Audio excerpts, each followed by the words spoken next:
Ketika Allah mempertautkan khususnya di dalam ayat ke-24 pada surah Yunus ini, bahwa bagaimana sesungguhnya segala sesuatu yang dipandang indah oleh manusia dalam kehidupan ini tidak lebih hanyalah merupakan ujian dari Allah Subhanahu wa Ta'ala.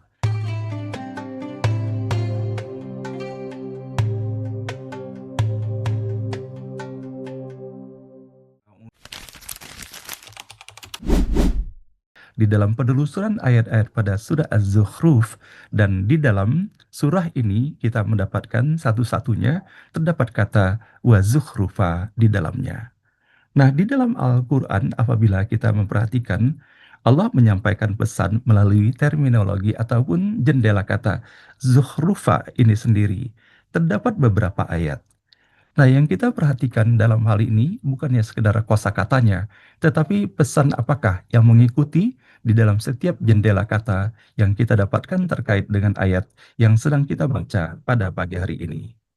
Setelah kita membaca ayat ke-35, 33 sampai dengan ayat ke-35, yaitu ketika Allah menyampaikan pesan kepada kita semuanya bahwa tidak berartinya di hadapan Allah Subhanahu wa Ta'ala keberadaan perhiasan ataupun sesuatu yang dipandang mewah oleh manusia itu.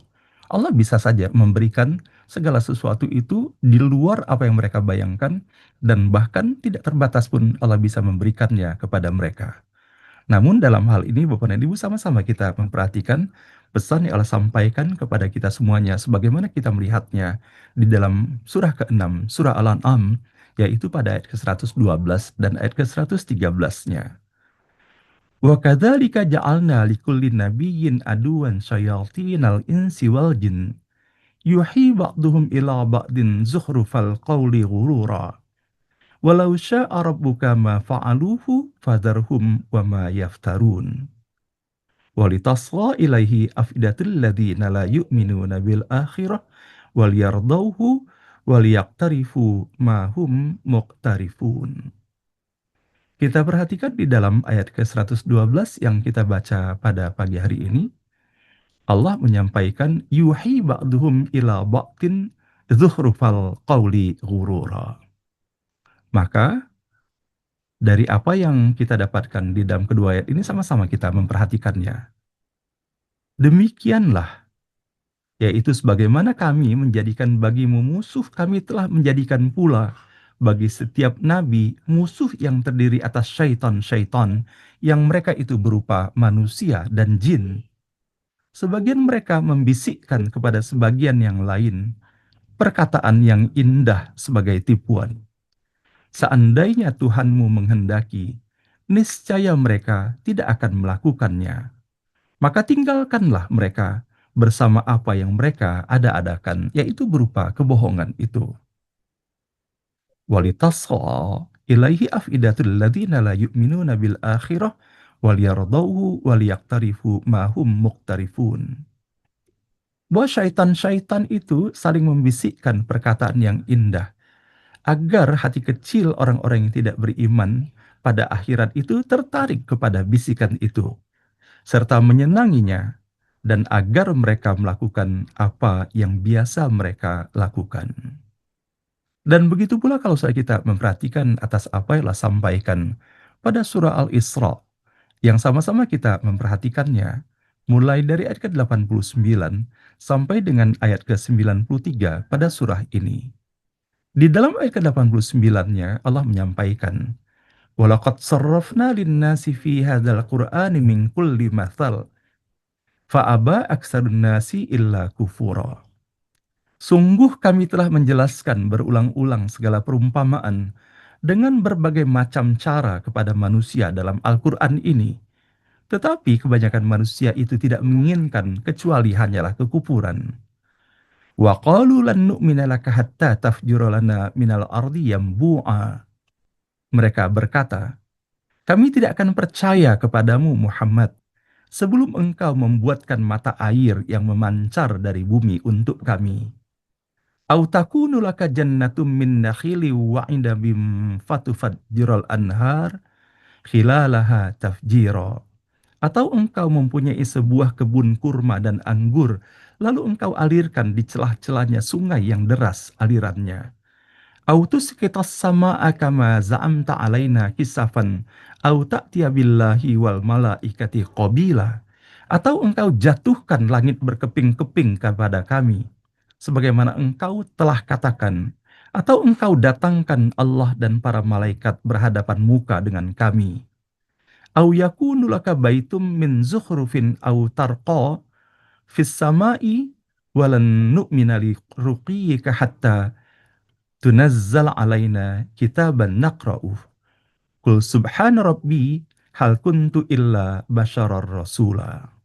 Atau engkau mempunyai sebuah rumah yang terbuat dari emas, atau engkau naik ke langit dan kami tidak akan mempercayai kenaikanmu itu sebelum engkau turunkan kepada kami sebuah kitab untuk kami baca.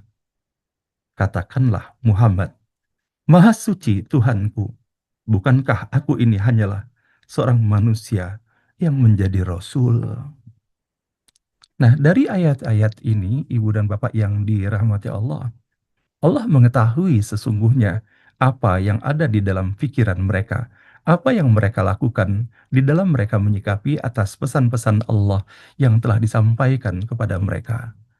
Nah, di dalam ayat-ayat ini Allah menggambarkan kepada kita bahwa inilah di antara simbol-simbol yang dijadikan tujuan kehidupan bagi sebagian besar daripada anak manusia, yang notabene sesungguhnya adalah hal-hal yang bersifatlah materi semata. Nah, Ibu dan Bapak yang dirahmati Allah, kalaulah kita memperhatikan atas apa yang berlaku di dalam kehidupan kita, sebagian besar daripada manusia terkecoh sesungguhnya.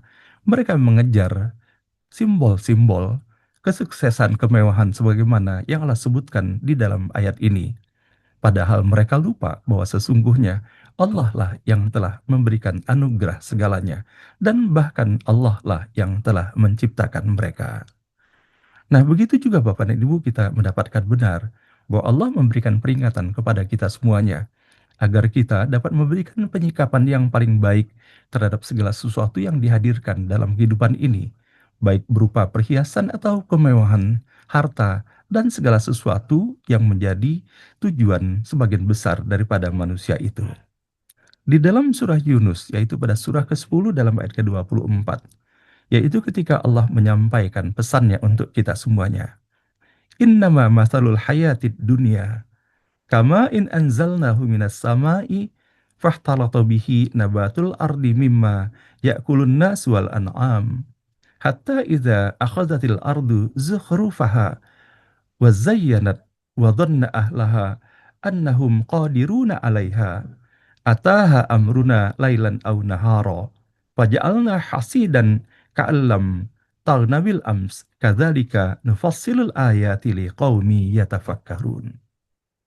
Sesungguhnya perumpamaan kehidupan dunia adalah ibarat air yang kami turunkan dari langit. Lalu tumbuhlah karenanya macam-macam tanaman bumi yang dapat dimakan oleh manusia dan hewan-hewan ternak. Hingga apabila bumi ini telah sempurna keindahannya, terhias, dan pemiliknya mengira bahwa mereka pasti menguasainya, maka datanglah kepadanya azab kami pada waktu malam ataupun siang, lalu kami jadikan, yaitu tanam-tanamannya, seperti tanaman yang sudah disabit, seakan-akan belum pernah tumbuh kemarin. Demikianlah kami menjelaskan secara terperinci ayat-ayat itu kepada kaum yang berfikir. Nah, Ibu dan Bapak yang dirahmati Allah, kita bersyukur kepada Allah Subhanahu wa Ta'ala, Allah yang Maha Pengasih dan Allah yang Maha Penyayang. Tidak sampai peringatan-peringatan dari Allah sebagaimana yang kita dapatkan di dalam ayat-ayat ini, kalau bukan dikarenakan Allah memilih kita untuk menjadi bagian yang mendapatkan peringatan ini. Tentunya peringatan yang Allah sampaikan kepada orang-orang beriman untuk meningkatkan kehati-hatian di dalam kita menjalani kehidupan ini. Sebagaimana halnya Bapak dan Ibu yang dirahmati Allah dalam kehidupan kita sehari-hari pun, ketika kita sebagai orang tua, sebagai ayah dan ibu dari putra dan putri kita, bukankah kita bukan hanya menyampaikan kata dan ekspresi cinta kepada mereka, tetapi kita pun menyampaikan peringatan-peringatan kepada mereka. Di dalam kita menyampaikan peringatan ataupun menasihati anak-anak ataupun cucu-cucu kita, bukan dikarenakan kita tidak suka sama mereka, tetapi sebaliknya dikarenakan kita sangatlah menyayangi mereka. Nah, maka apabila kita ingat bahwa bagaimana misi para kehidupan Nabi dan Rasul hanyalah membawa, yaitu berita gembira untuk orang-orang beriman dan menyampaikan peringatan kepada orang-orang yang melakukan perbuatan dosa.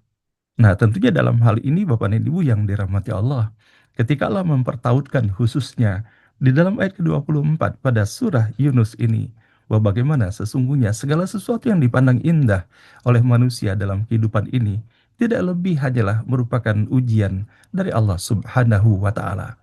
Nah, maka tiada lain kalau saatnya kita ingat, ketika Allah menyampaikan la in syakartum la azidannakum, maka sepatutnya bagi orang yang beriman terhadap setiap anugerah dan segala keindahan yang didapatkan dalam kehidupan ini, maka sepatutnya seharusnya yang disampaikan kepada Allah adalah ucapan terima kasihnya. Bukan hanya sekedar ucapan terima kasih secara lisan, tetapi kita memberikan penyikapan terbaik terhadap setiap anugerah yang Allah berikan kepada kita semuanya.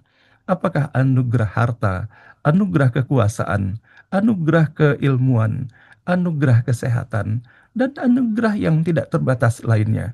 Maka yang sepatutnya dilakukan adalah bagaimana menjadikan setiap anugerah itu semakin mendekatkan diri kita kepada Allah Subhanahu wa taala dan kita memberikan penyikapan terbaik terhadapnya sesuai dengan tuntuan dan ketentuan yang telah Allah hantarkan bagi kita semuanya. Amin ya rabbal alamin.